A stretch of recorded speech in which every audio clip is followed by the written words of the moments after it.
നമസ്കാരം, എല്ലാവർക്കും രുചിമഴത്തിലേക്ക് സ്വാഗതം. എല്ലാവർക്കും ഹൃദയം നിറഞ്ഞ ഓണാശംസകൾ. ഇന്ന് നമ്മളിവിടെ തയ്യാറാക്കാൻ പോകുന്നത് ഓണം സ്പെഷ്യൽ ഓലനാണ്.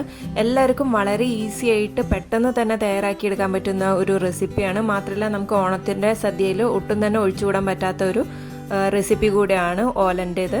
ഓക്കെ, അപ്പോൾ നമുക്കിന്ന് ഓലൻ എങ്ങനെയാണ് തയ്യാറാക്കുന്നതെന്ന് നോക്കാം. അതിന് മുമ്പായിട്ട് ഞാൻ എന്നും പറയാറുള്ളതുപോലെ നിങ്ങൾ ഇതുവരെ എൻ്റെ ചാനൽ സബ്സ്ക്രൈബ് ചെയ്തിട്ടില്ലെങ്കിൽ തീർച്ചയായിട്ടും സബ്സ്ക്രൈബ് ചെയ്യുക, കൂടെ ബെല്ലൈക്കണും പ്രസ് ചെയ്യുക. അതുപോലെ തന്നെ നിങ്ങൾക്ക് ഈ വീഡിയോ ഇഷ്ടപ്പെട്ട് കഴിഞ്ഞാൽ നിങ്ങളുടെ ഫ്രണ്ട്സായിട്ടും കൂടെ ഷെയർ ചെയ്യുക. ഓക്കെ, അപ്പോൾ നമുക്ക് എങ്ങനെയാണ് ഓലൻ തയ്യാറാക്കുന്നതെന്ന് നോക്കാം.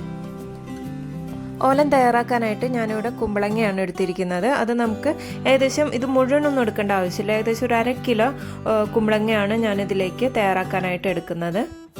വളരെ കുറച്ച് ചേരുവകൾ മാത്രമാണ് നമ്മൾ ഓലൻ തയ്യാറാക്കാനായിട്ട് ആവശ്യമായിട്ടുള്ളത്. അതിനായിട്ട് ഞാനിവിടെ ഉണക്കപ്പയർ എടുത്തിട്ടുണ്ട്. ഒരു 1/2 ഗ്ലാസ് ഉണക്കപ്പയർ വെള്ളത്തിൽ കുതിർത്ത് വെച്ചിരിക്കുന്നതാണ്. ഒരു 2 മണിക്കൂർ വെള്ളത്തിൽ കുതിർത്ത് മാറ്റി വെച്ചിരിക്കുന്നതാണ്. അതേപോലെ തന്നെ 1/2 കിലോ കുമ്പളങ്ങ ചെറുതാക്കി നല്ല നൈസാക്കിയിട്ട് അരിഞ്ഞെടുത്തിട്ടുണ്ട്. കണ്ടോ, പെട്ടെന്ന് വെന്ത് കിട്ടാനായിട്ട് ഇതേപോലെ നല്ല നൈസാക്കിയിട്ട് അരിഞ്ഞെടുക്കാം. അതുപോലെ തന്നെ നമുക്ക് ഇനി ഇതിലേക്ക് ആവശ്യമായിട്ടുള്ളത് എരിവിന് പച്ചമുളക്. അത് നിങ്ങളുടെ എരിവിനനുസരിച്ച് അതിൻ്റെ എണ്ണം കൂട്ടുകയും കുറയ്ക്കുകയൊക്കെ ചെയ്യാം. കണ്ടു, ഞാൻ കുറച്ച് പച്ചമുളക് എടുത്തിട്ടുണ്ട്. നിങ്ങളുടെ എരിവിനനുസരിച്ച് ആഡ് ചെയ്ത് കൊടുക്കുക. 2 തണ്ട് കറിവേപ്പില എടുത്തിട്ടുണ്ട്. അതുപോലെ തന്നെ 2ാം പാലും 1ാം പാലും എടുത്തിട്ടുണ്ട്. നമ്മൾ ഒരു തേങ്ങ വെച്ചിട്ടാണ് 2ാം പാലും 1ാം പാലും എടുത്തിരിക്കുന്നത്. രണ്ടും ഓരോ ഗ്ലാസ് വെച്ചിട്ടുണ്ട്. 1 ഗ്ലാസ് 1ാം പാലും 1 ഗ്ലാസ് 2ാം പാലും നമ്മളെടുത്ത് മാറ്റി വെച്ചിട്ടുണ്ട്.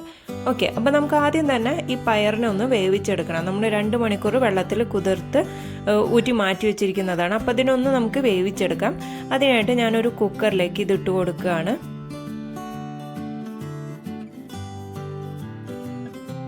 ഇതിലേക്ക് ആവശ്യത്തിന് വെള്ളം ഒഴിച്ചു കൊടുക്കാം. ആ പയറിന് മേലെ നിൽക്കുന്ന രീതിയിൽ വെള്ളം ഒഴിച്ചു കൊടുക്കുക. എന്നിട്ട് നമുക്ക് ഇതിനെ അടച്ചു വെച്ചിട്ട് ഒരു വിസിൽ വരുത്തിയാൽ മതി. നിങ്ങളുടെ കുക്കറിന് അനുസരിച്ചിട്ടോ, ചിലപ്പോൾ 1 വിസിലിൽ വേവും, ചിലപ്പോൾ 2 വിസിൽ വേണ്ടി വരും. ഞാനിപ്പോൾ ഇവിടെ 1 വിസിലാണ് വരുത്തുന്നത്. ഓക്കെ, ഇപ്പം ഞാൻ ഇവിടെ 1 വിസിൽ വരുത്തിയിട്ടുണ്ട്. കണ്ടോ, നമ്മുടെ പയറൊക്കെ നന്നായി വെന്തിട്ടുണ്ട്. നല്ല ചൂട് പുക പോകുന്നുണ്ട്. ഓക്കെ, ഇനി നമുക്കിതിനെ സൈഡിലേക്ക് മാറ്റി വയ്ക്കാം. അടുത്തതായിട്ട് നമുക്ക് നമ്മുടെ കുമ്പളങ്ങനെ ഒന്ന് വേവിച്ചെടുക്കണം. അതിനായിട്ട് ഞാനിവിടെ ഒരു നോൺ സ്റ്റിക്ക് പാൻ എടുത്തിട്ടുണ്ട്. ഏത് പാത്രമായാലും കുഴപ്പമില്ല, ഞാനിവിടെ നോൺ സ്റ്റിക്കാണ് യൂസ് ചെയ്യുന്നതെന്നുള്ളൂ. അപ്പോൾ അതിലേക്ക് നമുക്ക് നൈസായിട്ട് അരിഞ്ഞിരിക്കുന്ന കുമ്പളങ്ങ ഇട്ട് കൊടുക്കാം. ഇതിനൊന്ന് നമുക്ക് വേവിച്ചെടുക്കണം.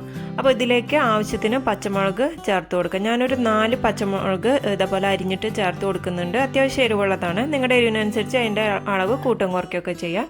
എന്നിട്ട് ഒരു 1/4 ഗ്ലാസോളം വെള്ളം, 1/4 ഗ്ലാസ് മുഴുവൻ ഒഴിച്ചിട്ടില്ല, കുറച്ച് വെള്ളം, അത് വേവാനായിട്ട് ആവശ്യമായിട്ടുള്ള വെള്ളം മാത്രം ഒഴിച്ചു കൊടുക്കുക. എന്നിട്ട് നന്നായിട്ടൊന്ന് മിക്സ് ചെയ്ത് കൊടുക്കാം.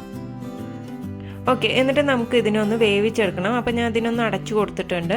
അടച്ചു വെച്ച് വേവിച്ചെടുക്കാം. ഇടയ്ക്ക് ഇതേപോലെ ഒന്ന് തുറന്ന് ഇളക്കി കൊടുക്കാം.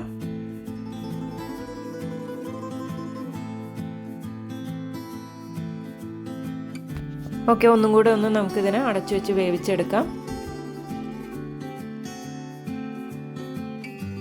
ഓക്കെ, ഇപ്പം നിങ്ങൾക്ക് കാണാം നമ്മുടെ കുമ്പളങ്ങയൊക്കെ നന്നായിട്ട് വെന്ത് വന്നിട്ടുണ്ട്. അതിൻ്റെ കളറൊക്കെ നന്നായി ചേഞ്ച് ആയിട്ടുണ്ട്. അത് കാണുമ്പോൾ തന്നെ നിങ്ങൾക്ക് മനസ്സിലാവും. ഇനി നമുക്ക് ഇതിലേക്ക് നേരത്തെ നമ്മൾ വേവിച്ച് മാറ്റി വെച്ചിരിക്കുന്ന ഉണക്കപ്പയർ ഇതിലേക്ക് ചേർത്ത് കൊടുക്കാം. പയറിട്ട് കൊടുത്തതിന് ശേഷം നന്നായിട്ടൊന്ന് മിക്സ് ചെയ്ത് കൊടുക്കാം. ഓക്കെ, ഇനി നമുക്ക് ഇതിലേക്ക് 2ാം പാല് ചേർത്ത് കൊടുക്കാം. 1 ഗ്ലാസ് 2ാം പാലാണ്.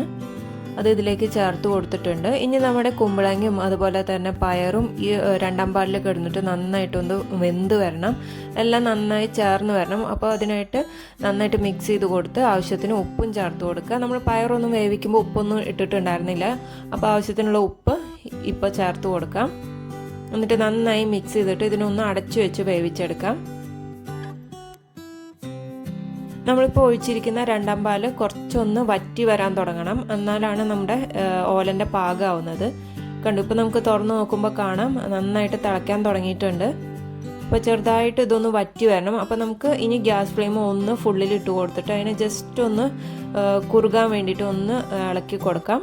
ഒരുപാടൊന്നും ഡ്രൈ ആവണ്ട, കുറച്ചൊന്ന് നമ്മുടെ 2ാം പാലും ഒന്ന് കുറുകി വരണം.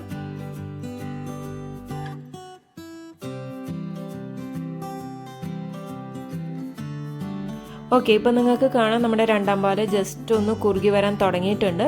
ഈ ഒരു സ്റ്റേജ് ആകുമ്പോൾ നമുക്ക് ഒന്നാം പാല് ഇതിലേക്ക് ചേർത്ത് കൊടുക്കാം. കണ്ടോ, ഒന്നാം പാല് നല്ല കട്ടിയായിട്ട് നമ്മൾ എടുത്തു വെച്ചിരിക്കുന്ന ഒന്നാം പാലാണ്. ഏകദേശം 1 ഗ്ലാസോളം ഉണ്ട്. അത് ഒഴിച്ചു കൊടുത്തിട്ടുണ്ട്. ഒന്നാം പാൽ ഒഴിച്ചതിന് ശേഷം ഒരുപാട് തിളപ്പിക്കരുത്. ജസ്റ്റ് തിളയ്ക്കാൻ തുടങ്ങുമ്പോൾ തന്നെ നമുക്ക് ഗ്യാസ് ഫ്ലെയിം ഓഫ് ചെയ്ത് കൊടുക്കണം. ഓക്കെ, അപ്പോൾ ഇത് തിള വരാൻ തുടങ്ങിയിട്ടുണ്ട്. അപ്പോൾ ഇനി ഇതിലേക്ക് നമുക്ക് കറിവേപ്പില ഇട്ട് കൊടുക്കാം. അതുപോലെ തന്നെ ലാസ്റ്റ് സ്റ്റേജായിട്ട് കുറച്ച് പച്ചവെളിച്ചെണ്ണ ഒഴിച്ചു കൊടുക്കാം. കണ്ടോ, വളരെ ഈസി ആയിട്ട് നമ്മുടെ ഓലൻ റെഡി ആയിട്ടുണ്ട്. ഓണം സ്പെഷ്യൽ ഓലൻ റെഡി ആയിട്ടുണ്ട്. അപ്പോൾ എല്ലാവർക്കും ഇന്നത്തെ ഈ റെസിപ്പി ഇഷ്ടപ്പെട്ടിട്ടുണ്ടാവുമെന്ന് വിചാരിക്കുന്നു. ഒരുവിധം എല്ലാവർക്കും ഓലനൊക്കെ തയ്യാറാക്കാൻ അറിയുന്നതായിരിക്കും. എങ്കിലും അറിയാത്തതായി ആരെങ്കിലും ഉണ്ടെങ്കിൽ അവർക്ക് വേണ്ടിയിട്ടാണ് ഞാനിപ്പോൾ ഇത് ഷെയർ ചെയ്തിരിക്കുന്നത്. മാത്രമല്ല, നമ്മുടെ ഓണമാണ്. ഓണത്തിന് എന്തായാലും എല്ലാവരും ഇത് തയ്യാറാക്കുന്ന ഒരു റെസിപ്പിയാണ്. അപ്പോൾ എല്ലാവരും ഒന്ന് ട്രൈ ചെയ്ത് നോക്കണം. ഈ ഓണത്തിന് എല്ലാവരും ഓലൻ തയ്യാറാക്കുക. അതുപോലെ തന്നെ നിങ്ങൾക്ക് ഇന്നത്തെ ഈ വീഡിയോ ഇഷ്ടപ്പെട്ടിട്ടുണ്ടാവുമെന്ന് വിചാരിക്കുന്നു. നിങ്ങൾ എന്തായാലും ട്രൈ ചെയ്ത് നോക്കിയിട്ട് നിങ്ങളുടെ അഭിപ്രായങ്ങൾ അറിയിക്കണം. അപ്പോൾ എല്ലാവർക്കും എൻ്റെ ഹൃദയം നിറഞ്ഞ ഓണാശംസകൾ.